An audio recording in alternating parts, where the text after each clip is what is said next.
কেউ যদি 10টা ছেলের লালন পালন করে, বিচার মাঠে ছেলে এইভাবে দাঁড়াবে, এ কথা মুহাম্মদ সাল্লাল্লাহু আলাইহি ওয়াসাল্লাম বলেননি। কেউ যদি বলে আব্দুর রাজ্জাক সাহেব থামেন থামেন, একটা কথা আমরা তো শুনেছি, আপনার বক্তব্যের মধ্যেই শুনেছি মনে হয়, যে ছোট ছেলে মেয়ে যদি মারা যায় তো জান্নাতে যতক্ষণ পর্যন্ত তার বাপকে না দিবে ততক্ষণ পর্যন্ত ছেলে মেয়ে যাবে না। তো হ্যাঁ, কথা ঠিকই আছে, ওখানে ছেলে খাস নয়, ছেলে মেয়ে দুটাই। যার জন্য আপনাদেরকে আমি বলেছি ভুলেও কোনোদিন দুইটা ছেলে মেয়ে নেবেন না, নেবেন 10-12টা। 10-12টা 15টা নিলে 2-4টা মারা যাবে, 2-5টা থাকবে। আপনারা 12 ভাই বোন, তার মধ্যে 7 জন আছেন আর বাকিগুলো 5 জন মারা গেছে। আপনার বাপ মা এমনিতে জান্নাতে চলে যাবে ইনশাআল্লাহ। আর আপনার ছেলেই মাত্র 2টা, তো কয়টা মরে আর কয়টা থাকে? যার জন্য এমন বোকামি কাজ করা হবে না। এগুলো ইহুদি খ্রিস্টানদের ষড়যন্ত্র কৌশল, যে ছেলে মেয়ে কম নিতে হবে, এই পিল বড়ি খেতে হবে, ছেলে বন্ধ করতে হবে। আমাদের হেলাল উদ্দিন ডাক্তার রাজশাহী বিশ্ববিদ্যালয়ের এক ভালো বড় ডাক্তারের স্ত্রীও বড় ডাক্তার নেই, বড় ডাক্তার নেই। তো মাঝে মধ্যেই আব্দুল্লাহর আম্মাকে বলে যে আপনার যদি কোনো চিকিৎসা করে ছেলে মেয়ের ব্যবস্থা করা যায় সেটা আমি করব, আমি চেষ্টা করি। তো বলছে আপনি করেন, যদি চেষ্টা করে আপনার কুলাই, আমরা তো এই পর্যন্তই আছি। তো বলছে যে আপনারই ছেলে মেয়ে হওয়া দরকার। তা আমরা বলছি শুধু আমাদের নয়, প্রত্যেক মানুষেরই ছেলে মেয়ে হোক, তাহলে ভালো মন্দ কিছু তো হবেই। 10টা-12টা ছেলে মেয়ে হলে, 2টা খারাপ হলে 7-8টা তো ভালো হবে। ভুলেও কোনোদিন একটা ছেলে একটা মেয়ে নেওয়ার হিসাবে করে পাতায় কেটে দেন। উপস্থিত বৈঠকের মুসলিম বোন আপনাকে বলছে আর কোনোদিন আপনি পিল বড়ি খাবেন না, তওবা করলাম, আস্তাগফিরুল্লাহ ওয়া আতুবু ইলাইহি, আস্তাগফিরুল্লাহ ওয়া আতুবু ইলাইহি। রাসূল সাল্লাল্লাহু আলাইহি সাল্লামকে জিজ্ঞাসা করা হয়েছিল আইয়ুদ যামবি আকবার, আল্লাহর নবী সবচেয়ে বড় পাপ কোনটি? তখন তিনি বললেন আনতাদুআলা নিদ্দানুহা খালাকাক, তুমি আল্লাহর সাথে শিরক করবে, এটা সবচেয়ে বড় পাপ। তো জিজ্ঞাসাকারী বলছেন সুম্মায়ুন, তারপরে কোনটা? তখন তারপরে আল্লাহ নবী বললেন আনতাকতুলা ওয়ালাদাকা খাশিয়াতা ইয়াতামামাক, খাদ্যের ভয়ে পড়াশোনা করাতে পারবো না, এই ভয়ে, রুজির ভয়ে ছেলে মেয়ে নিল না, এটা হলো পৃথিবীর দ্বিতীয় মহাপাপ।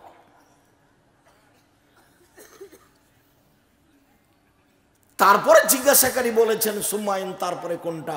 তখন আল্লাহ রসুল বললেন আনতুজানি হালিলাতা জারেক, তুমি তোমার প্রতিবেশীর সাথে জেনা করবে, এটা পৃথিবীর তৃতীয় মহাপাপ। সম্মানিত দিনী ভাই বোন, এই ছেলে চুপচাপ বসে থাকার চেষ্টা করবেন। আমি যে বিষয়টি সামনে নিয়েছি অনেক দূরের পথ আছে, এরপরেও আমরা কিছুক্ষণ কথা বলবো ইনশাআল্লাহ। দিনী ভাই বোন যারা আছেন, আমাকে দেখতে পান আর না পান, বসার জায়গা হোক আর না হোক, ক্ষেতলালের আশেপাশের লোকজনকে আমি অনেক দিন আগে থেকেই ভালোবাসি। তারা অনেক ভদ্র নম্র, তারা কোরআন হাদিস শোনাও আমল করা ভালোবাসে। মর্মে বহু পুরুষ নারী উপস্থিত হয়েছেন, যেহেতু কিছু শুনবো মানবো বলে উপস্থিত হয়েছেন, কাজেই দয়া করে এখন কোনো কাজ দেখায়েন না। আর এসেছেন চলে গেলেন, এটাতে কি হলো? কি এমন বাড়িতে আপনার হাইকোর্ট আর জজ কোর্ট আছে যে আপনি চলে গেলেন? এগুলো হলো খারাপ স্বভাব, তার স্বভাবই খারাপ। এসেছে, আধ ঘন্টা বসেছে, মনটা চায়নি, ভালো লাগেনি, চলে গেছে। যে কোথাও চা খেয়েছে, বিস্কুট খেয়েছে, চলে গেছে। ঢং ঢং করে এসেছে, আবার ঢং ঢং করে চলে গেছে, গল্প করেছে, বদনাম করে চলে গেছে। এই শয়তানি আচরণ, এই নোংরামি আচরণ, এই বেহাই আচরণ ত্যাগ করতে হবে, ভালো হওয়ার চেষ্টা করতে হবে। বয়স ছিল একদিন 40, দেখে রেখেছেন 60, একদিন দিন 70, তারপরে আর নেই, যেতেই তো হবে। যেতেই যেহেতু হবে তো সময়কে মূল্যায়ন করার চেষ্টা করে। মরা তো লাগবেই, অনেকদিন পরে হলেও ফেরাউন ডুবে গেছে, অনেকদিন পরে হলেও ফেরাউন ডুবে গেছে, কাজে আমার আর আপনার যাওয়া লাগবেই। রাসূল সাল্লাল্লাহু আলাইহি ওয়াসাল্লাম একথা বলছেন, ইস্তাহিউ মিনাল্লাহি হাক্কাল হায়া। সাহাবীগণ তোমরা শোনো তো, তোমরা আল্লাহকে সত্য সত্য লজ্জা করো তো, এটা বলছেন আল্লাহ নবী। আচ্ছা শোনো তো, তোমরা একটু আল্লাহকে সত্য সত্যই লজ্জা করো তো। তো সাহাবীগণ বলছেন, আমরা সত্য সত্যই আল্লাহকে লজ্জা করি। নাহানো নাস্তাহি হাক্কাল হায়া, আমরা সত্য সত্য আল্লাহকে লজ্জা করি। তখন আল্লাহ রাসূল বলছেন, না না না না না না, আমি সেটা বলিনি। তোমরা যেটা বুঝেছ আমি সেটা বলিনি। লাইসা যালিক, এটা নয়। তোমরা যেটা লজ্জা বুঝেছ সেটা আমি বলিনি। আমি বলছি যে মাইয়াস্তাহি হাক্কাল হায়া, যে ব্যক্তি সত্য সত্যই আল্লাহকে লজ্জা করবে তার তিনটা কাজ, চারটা কাজ। এক, ফালইয়াফাজির রাসা ওমা ওয়া, সে তার মাথাকে হেফাজতে রাখবে। আর মাথার সাথে আনুষঙ্গিক যা আছে, আব্দুল্লাহর একটা বক্তব্য শুনবেন, তাতে জিহ্বা এবং কানের কথা উল্লেখ আছে। মাথা এবং মাথার সাথে সম্পৃক্ত যা, তাকে যদি মানুষ হেফাজত করতে পারে তাহলেই সে সত্য সত্যই আল্লাহকে লজ্জা করে। তো মাথার সাথে এক নাম্বার যেটা বিপদ আছে মানুষের, সেইটা হলো মুখ, জিহ্বা। এর চেয়ে বড় বিপদ মানুষের জীবনে কিছু নেই।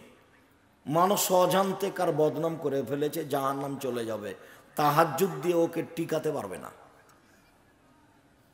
পৃথিবীর কোনো আমল দিয়ে ওকে টিকাতে পারবে না, ও জাহান্নামে যাবে।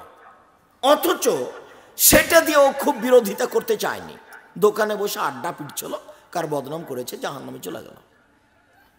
মুখ, যার কারণে আল্লাহ রাসূল একথা বলছেন, সঙ্গী সাথী বলতে পারো মানুষকে পিছন দিক থেকে ধাক্কা মারি জাহান্নামে নিক্ষেপ করে কি? সঙ্গী সাথী বলতে পারো মানুষকে পিছন দিক থেকে ধাক্কা মারি জাহান্নামে নিক্ষেপ করে কি? সঙ্গী সাথী বলতে পারো মানুষকে পিছন দিক থেকে ধাক্কা মারি জাহান্নামে নিক্ষেপ করে কি? এ কথা বলতে বলতেই ফাঁকা চালেসানো হোক, জিভাটা ধরে না বলতে, জিভা মানুষকে পিছন দিক থেকে ধাক্কা মারি জাহান্নামে নিক্ষেপ করে। কথাই বলবেন না, দোকানই বসবেন না। আমি চিরদিনের জন্য আড্ডা পিটার দোকানে বসা না করে দিয়েছি। দোকানে জিনিস কিনতে যতক্ষণ সময় লাগবে ততক্ষণ দাঁড়াবেন। 1 কেজি লবণ দেন, 200 মরিচ দেন, একটা গোড়া মরিচের প্যাকেট দেন, জি, পয়সা দিয়ে দেন, আসসালামু আলাইকুম, গেলাম। আপনি 5 মিনিট 2 মিনিট বসতে পাবেন না ওখানে। ওখানে তো ল্যাংটা মেয়ে নাচছে, ওখানে তো আরেকজনের বদনাম হচ্ছে। আপনি ওখানে বসেন কোন শরমে, কোন লজ্জায় বসেন? আপনি বসবেন কেন? এটাই সবচেয়ে বড় বিপদ, মাথার সাথে যেটা সম্পৃক্ত, মুখ, জিহ্বা। রাসূল সাল্লাল্লাহু আলাইহি ওয়াসাল্লামকে জিজ্ঞাসা করা হলো, আল্লাহর নবী, বাঁচার পথ কি? জাহান্নাম থেকে বাঁচবো কিভাবে? তখন তিনি বললেন, 3টা কাজ করো জাহান্নাম থেকে বেঁচে যাওয়া। 1, মুখখান হেফাজতে রাখো, জিহ্বা। 2, বাড়িতে থাকো, দোকানপাটে যায় না, বাহিরে যায় না। 3, পাপের জন্য কাঁদো, বাস জান্নাত হবে। একদা আল্লাহ রাসূল বললেন, তোমাদের কি হবে, যুগের কি হবে? তোমাদের কি হবে, যুগের কি হবে? এ যা উবকিতুম ফি হোসালাতে মিনান নাস, যখন সমাজের লোক হবে আগাছা, সবাই পশু প্রাণী, সবাই বদ শয়তান, একজন আর একজনের টাকা মায়েরা খায়, একজন আর একজনের বদনাম করে, স্কুল জোর করে দখল করার চেষ্টা করে, মাদ্রাসা জোর করে দখল করার চেষ্টা করে, শুধু অন্যায় আর অন্যায়, একে ওকে জেলে দিবে, হাজতে দিবে, মারামারি হইচই শুধু চলবে। তখন তোমাদের কি হবে, যুগের কি হবে? মারি জাতিল ওহুদ, আমানত অঙ্গীকার কিছুই থাকবে না। ওয়াখতালাফু ফীহিম, তাদের মধ্যে মতবিরোধ হবে, কেউ কাউকে মানবে না। ছোট ছেলেটা লাফ দিয়ে উঠবে বৃদ্ধ মানুষের মুখের উপরে, মানি না আপনার কথা, লাফ দিয়ে উঠবে। তখন দেখাচ্ছেন আল্লাহ রাসূল, দেখো দেখো দেখো, মতবিরোধ এইভাবে হবে, দেখো দেখো দেখো, এইভাবে হবে। সুম্মা শাব্বাকা বাইনা আসাবিহি, আঙ্গুলগুলিকে আঙ্গুলের মধ্যে ঢুকিয়ে দিলেন, এইভাবে যেমন ঢুকে গেল, মানুষের মতবিরোধ এইভাবে ঢুকে যাবে, কেউ কারোর কথা মানবে না। তখন তোমাদের কি হবে, যুগের কি হবে? তোমাদের কি হবে, যুগের কি হবে? তো বলেন কি করতে হবে? তখন বললেন যে মুখ বন্ধ রাখো, জিহ্বা বন্ধ রাখো। 2, বাড়িতে থাকো। তখন সাহাবী বলছেন যে আচ্ছা বাড়িতে থাকলাম, এরপরে হইচই এত বেশি, নির্বাচনের পরের দিন মিছিল বের করেছে, তখন ওর বাড়ির পাশ দিয়ে যাচ্ছিল, তোর বাড়ি ভেঙে দে। আপনি দেখেছেন বাস্তবতা, এর মনে হবে যে এরা কেউ মানুষ নয়, সব পশু। তার মানে আমি গাড়ি নিয়ে যাচ্ছি, তো গাড়িটা যাচ্ছে, রাস্তা ঘেরে আসছে, তো গাড়িটা যে এখন যেন না গড়ছে যখন, তখন এমন চোখ গরম করছে ড্রাইভারের উপর। আমি মাসুম, তুমি গাড়িটা থামিয়ে রাখো, ওরা পার হয়ে যায়। এরা এখন আর কেউ মানুষ নয়, সব পশু। শুধু পশু নয়, হিংস্র প্রাণী, হায়ানা, এরাই হায়ানা। বেটা তোমাকে তো আমি দিন রাত বলছি, তুমি কেন বলে বেড়া অমুকের চরিত্র ফুলের মতো পবিত্র? একটা বিড়ির জন্য, একটা সিগারেটের জন্য ভিক্ষা করে খাবা। ভিক্ষা করে খাবা কেন? মানুষের বাড়িতে কাজ করে খাবা। ওখানে কেন তুমি ওখানে যাওয়া কেন? আর তোমার মা তো ভোটে দাঁড়িয়েছে, তোমার মা চেয়ারম্যান হয়েছে, তোমার মা মেম্বার হয়েছে, সবাইকে ডাকে, আসো ভাইয়া, আসেন ভাইয়া, চা খেয়ে যান। তোমার মা সবার জন্য ফ্রি, ওকে মা বলে আর ডাকিও না। ও এখন মায়ের স্থানে নাই। মা তো যার ভিতরে 4টা গুণ আছে, তার নাম মা। একাধিক দিন বক্তব্য শোনা আছে, মোবাইলটা চালু করলেই পাবা। মা হচ্ছে ওই এক যে বাচ্চাকে শিষ্টাচার শিখাতে পারে। তো ওই তো সবাইকে পানি চা খাইতে ডাকছে, তো কি শিষ্টাচার শিখাবে? যে বাচ্চাকে পরিপাটি করে সাজগোজ করে রাখতে পারে। 4, যে বাচ্চাকে পাহারা দিতে পারে। প্রতি বক্তব্যে আছে যে বাচ্চাকে পাহারা দিতে পারে। একবারে বাপ মা বাচ্চার উপরে পাহারাদার।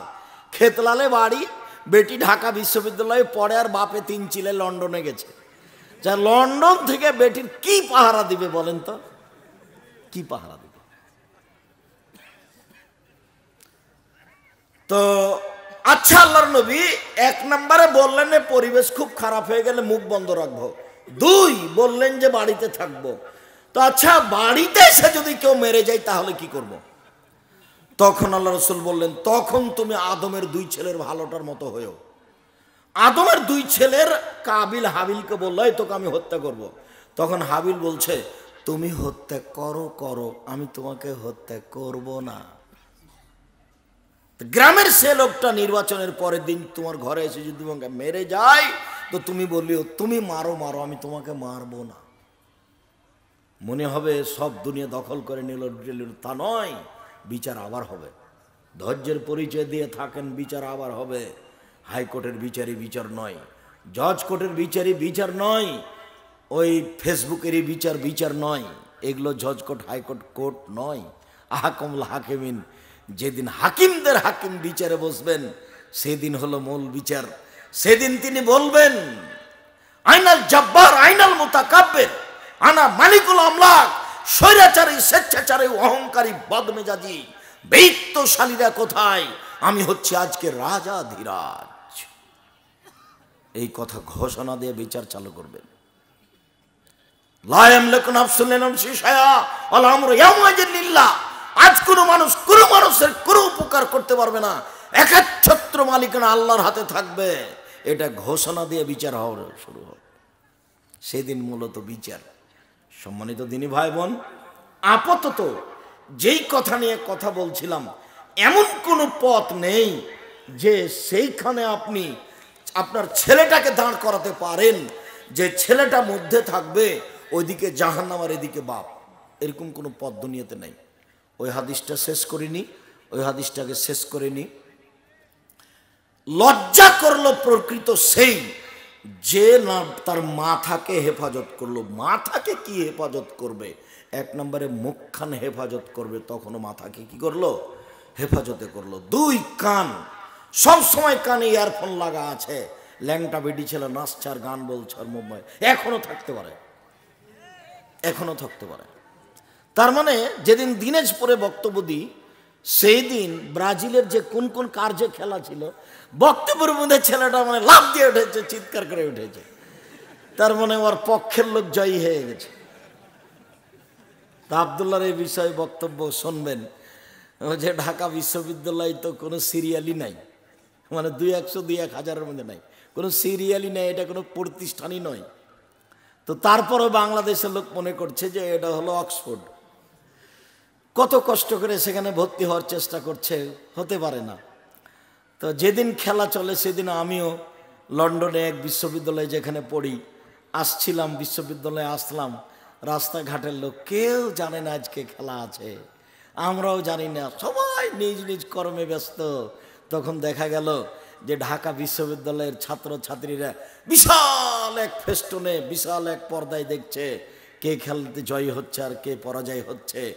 তাই তো ফেনীর এক লোক 4.5 কিলোমিটার লম্বা করে পতাকা ঝুলিয়েছিল, আর মাগুরা জেলার এক লোক 7.5 কিলোমিটার লম্বা করে পতাকা ঝুলিয়েছিল জমি বিক্রি করে। এরা নিজের কেউ পরিচয় জানে না। এই বিষয়ে আজকে কথা নেই, এই বিষয়ে কথা আমি আজকে লম্বা করতে চাচ্ছি না। তারপরে আল্লাহ নবী যে বললেন মাথাকে হেফাজত করা, এক হলো কান, এক হলো জিহ্বা মুখ, এই দুটাকে বেশি কন্ট্রোলে রাখবেন তাহলে আপনি। আর চোখ, চোখ আপনার জন্য ভয়াবহ। রাসূল সাল্লাল্লাহু আলাইহি ওয়াসাল্লাম বলছেন আইনানে তাজনিয়ানে জিনাহুমান নাজর, দুই চোখের জেনা হচ্ছে চোখ দিয়ে দেখা। এখানে যারা বসে আছে যুবক যুবতী প্রায়ই মোবাইলে ল্যাংটা মেয়ে নাচে, যার হাতে বড় মোবাইল আছে। এখানে যে সব মেয়েগুলো বসে আছে ওদেরও হাতে মোবাইল আছে লম্বা বড় মোবাইল। একটা মেয়ে মানুষ আর একটা ল্যাংটা মেয়েকে দেখার জন্য দিন রাত কাটাচ্ছে, ভোর হয়ে যাচ্ছে সকাল হয়ে যাচ্ছে, অবাক পৃথিবী। রাসূল সাল্লাল্লাহু আলাইহি ওয়াসাল্লাম বলেন আমার জীবনে বড় ভয়, আমার উম্মত গোপন পাপে লিপ্ত হবে, এটা আমার ভয়। পৃথিবীর মানুষ শুনে রেখো, পৃথিবীর মানুষ শুনে রেখো, আমার জীবনে বড় ভয়, আমার উম্মত গোপন পাপে লিপ্ত হবে, এটা আমার ভয়। পুরুষ নারী গোপন পাপে হন্যে হয়ে লেগে আছে, যেই পাপ তার কাছে পাপ নয় অথচ তা হলো মহাপাপ।